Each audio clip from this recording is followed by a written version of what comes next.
Hello everyone, welcome back to the channel. This is Zara. Friends, in this video I'm going to discuss about SIBO. SIBO stands for small intestinal bacterial overgrowth. It's actually a very commonly occurring problem and over 500 million cases have been reported for SIBO worldwide. I was recently diagnosed with SIBO, so I have been researching this. I've been studying about SIBO a lot and I've been working to fight it. So I'm going to share my experiences, my research, my knowledge, my thoughts about SIBO. In this video, we're going to discuss what is SIBO, what are the causes of SIBO, what are the symptoms of SIBO, and what damage can SIBO lead to in your body. We will also discuss how you can get SIBO diagnosed and what is SIFO, small intestinal fungal overgrowth. So stay tuned, I'm going to take you to my board. So the problem we're discussing today is SIBO. SIBO stands for small intestinal bacterial overgrowth. So what happens is, guys, this is a medical condition where bacteria start growing in your small intestine. So this is your stomach and this is your small intestine and this is your large intestine. These bacteria start growing in the small intestine. This is your small intestine and this is your stomach. Now this is not normal because you do not want any bacteria in small intestine. The bacteria should only be growing in the large intestine where it is normal. Now these bacteria, they start populating in the small intestine, producing gases. So when they go into small intestine, what do? They start fermenting.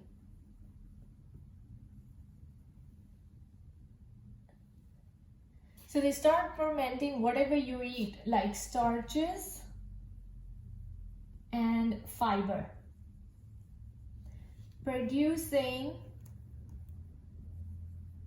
gases like methane, hydrogen, and hydrogen sulfide. So basically these bacteria, they feed on starches, like your carbohydrates, your sugars, even the fruit sugars, carbs, fibers, salad, your greens, whatever you eat basically, except for proteins. That is why we say when you have SIBO, eat more of your proteins. So they start fermenting these starches and fibers that you eat, producing gases like methane, hydrogen, and hydrogen sulfide. Now these gases can be tested through a test which is called as a SIBO breath test. So if your breath test reveals that your methane production is high, that means you have methane producers. If your breath test depicts that your hydrogen gas is being produced more, that means you have hydrogen producing bacteria. But there is no such test to find out if there is hydrogen sulfide being produced. But you can tell with the symptoms of your SIBO condition whether you have hydrogen sulfide being produced in your small intestine or not. Basically your stomach has hydrochloric acid, which is very, very acidic, and whenever you eat anything that contains microbes, it should just kill those microbes because it's very acidic. It's between the pH of 1 to 2 or something. So it's very acidic and it should kill these bacteria or it should kill these microbes so that they don't leak into your small intestine. But if you suffer from a low stomach acid problem, that means the pH of your acid is about 6 or 7, then it fails to kill the microbes entering into your stomach through food. So when it cannot kill the microbes, they leak into the small intestine and they start living there, they start thriving there, which is very, very harmful for the body. Now we will talk about what damage can this SIBO lead to, and one of the ways you can find out you have SIBO is, or you can confirm that you have SIBO, is through SIBO breath test. We'll talk about it in a minute. But then other ways are, really like your symptoms. So let's talk about what are the symptoms of SIBO. So guys, what are the symptoms of SIBO? First symptom is bloating and gas. If you chronically suffer from bloating and gas, you experience bloating and gas, or acid reflux, then you could have SIBO. And the main symptom is constipation and diarrhea. You could either have constipation depending on if you're methane dominant, or you could have diarrhea if you are hydrogen dominant. And we will talk about the types of SIBO in a bit. Third symptom is abdominal pain. So if you have chronic abdominal pain, in your small intestine and your large intestine, it could be due to SIBO. And then you have constant belching, burping, and flatulence. So, one of the ways that I was able to discover my SIBO was, because of burping, guys. Yes. I was burping a lot, and there were long burps, noisy burps. So that is a very significant sign that you are suffering from SIBO. Then you could be feeling nauseatic. You have a leaky gut. You have a leaky gut, rashes, and food allergies. Chronic headaches, fatigue, joint pain, and I was also actually feeling it in the back, guys. Sometimes my back pains a lot too when I eat rice, and rice is a complex carb. It's starchy food, so the bacteria feed on the starches, like I said, and it throws it in the back. So sometimes I feel like, okay, why is it throwing the food in the bag? But it's not that they're throwing the food in the bag, they're actually fermenting the starch present in the rice, and then they produce gas, and that gas gives you a bloating effect.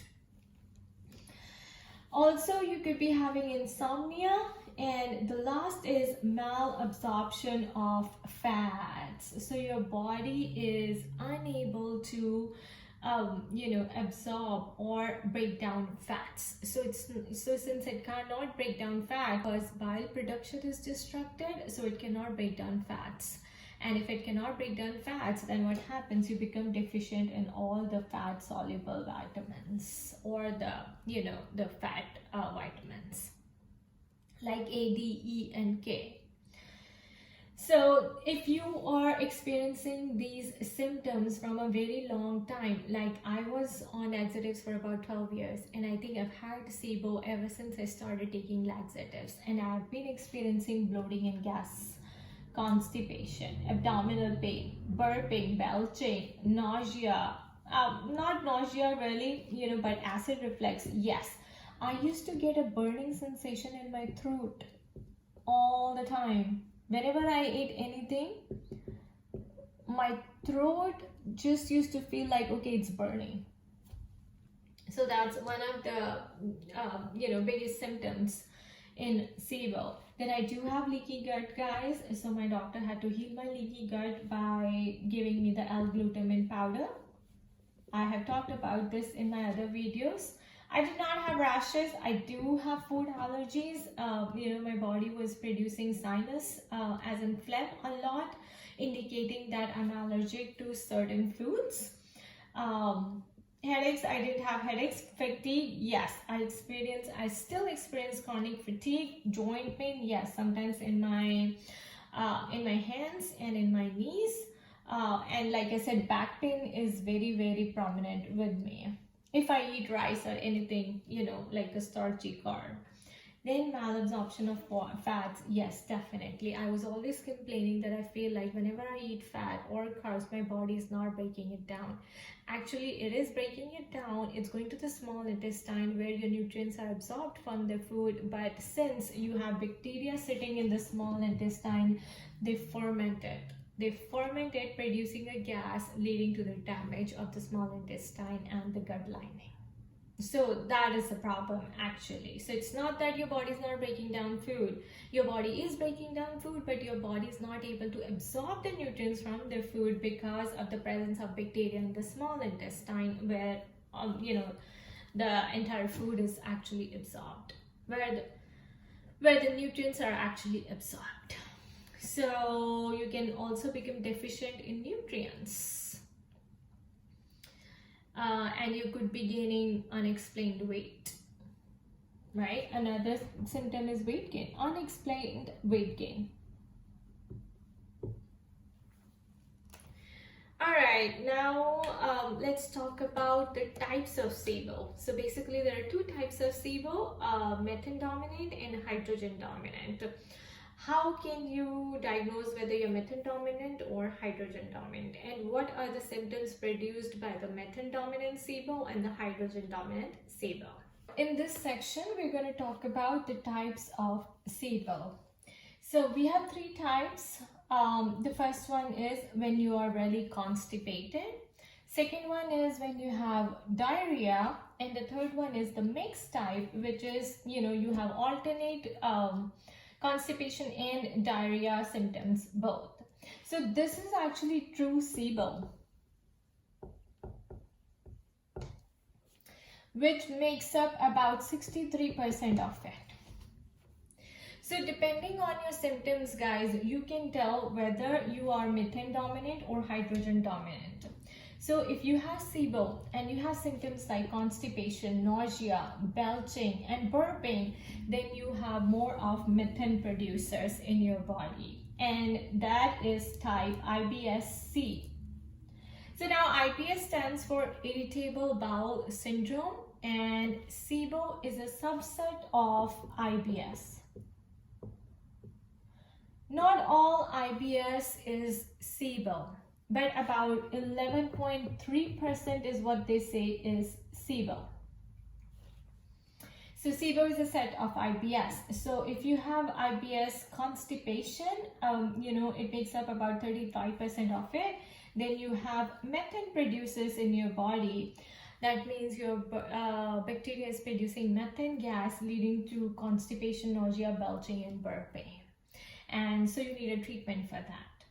But now, other people, some of you could be suffering from diarrhea, and that is the second type of SIBO. That means you are hydrogen dominant, which means bacteria in your body are producing hydrogen gas more, leading to diarrhea, alternate diarrhea and constipation, abdominal cramping, and fibromyalgia.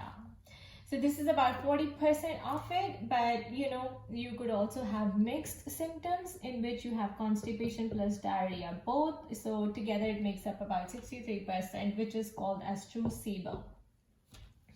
Then again, guys, you could also have hydrogen sulfide being produced in your body. So now again, there is no test to find this out, but your symptoms can clearly tell if you have hydrogen sulfide being produced or not. So if you have again alternate diarrhea and constipation symptoms, foul gas, bladder pain, and joint pain, that means you do have a presence of hydrogen sulfide gas in your body as well. So these are the types of SIBO. There are three types: constipation, diarrhea, and mixed.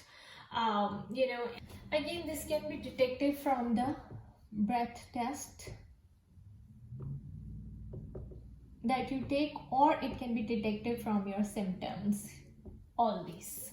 So your breath test will tell you if you have more of methane or hydrogen being produced in your body.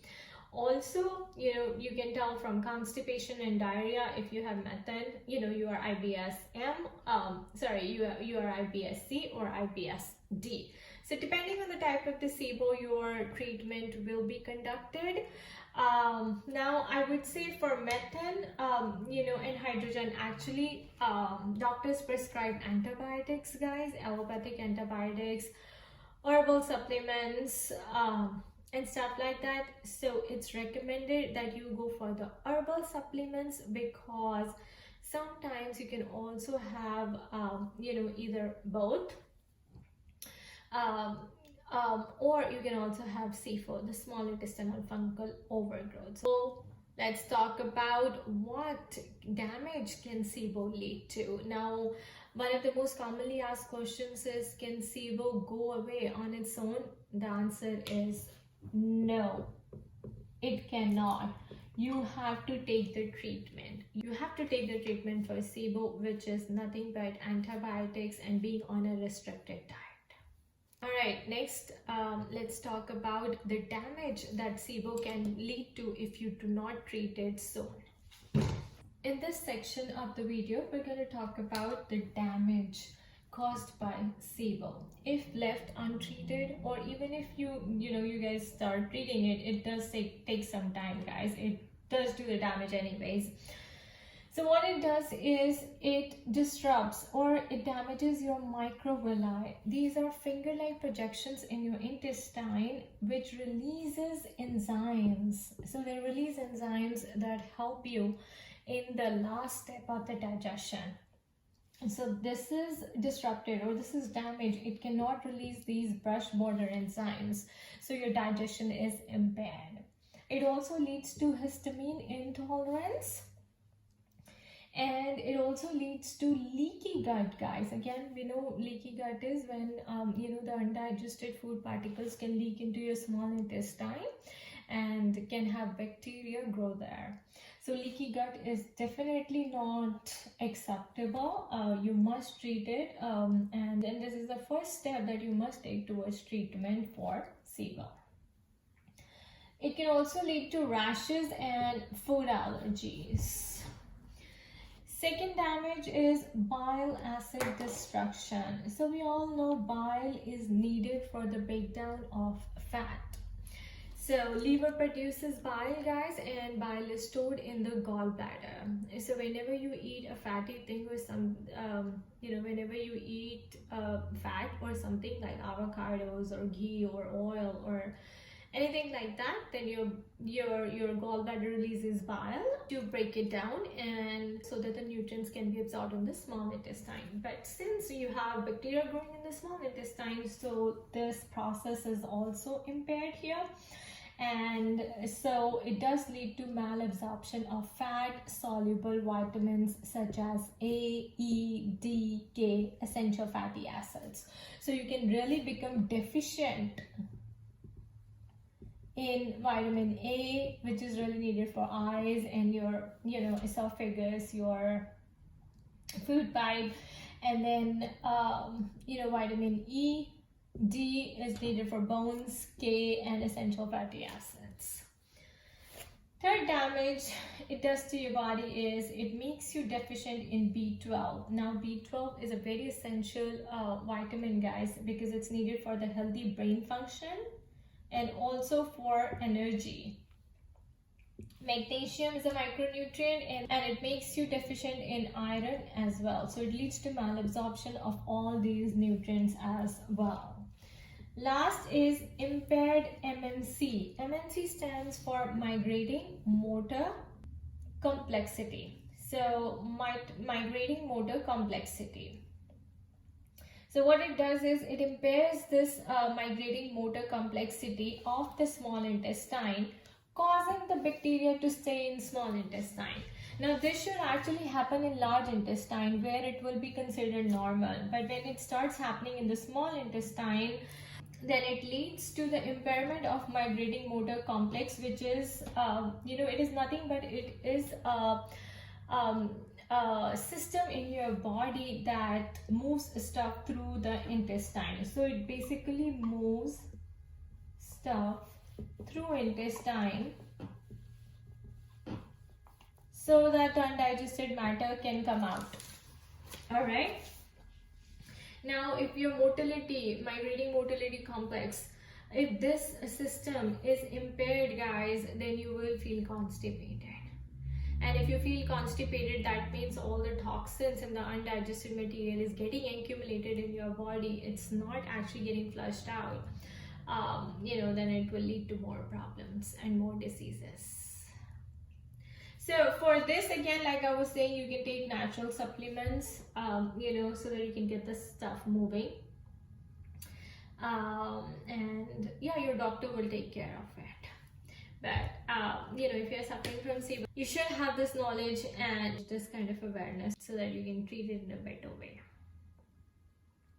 Alright guys, and then again, lastly I would like to say that don't go for the stool test, because stool test does not detect anything. It is only good for large intestine. This stuff is happening in your small intestine. So really only breath test will work for diagnosing SIBO. Stool test is not accurate, and only breath test is useful for diagnosing SIBO, and it is inexpensive, it is simple and safe to use in evaluation of common gastroenterology problems. Alright guys, thank you for watching. In next video we will discuss what causes SIBO, what can actually cause SIBO. So till then, take care, bye bye.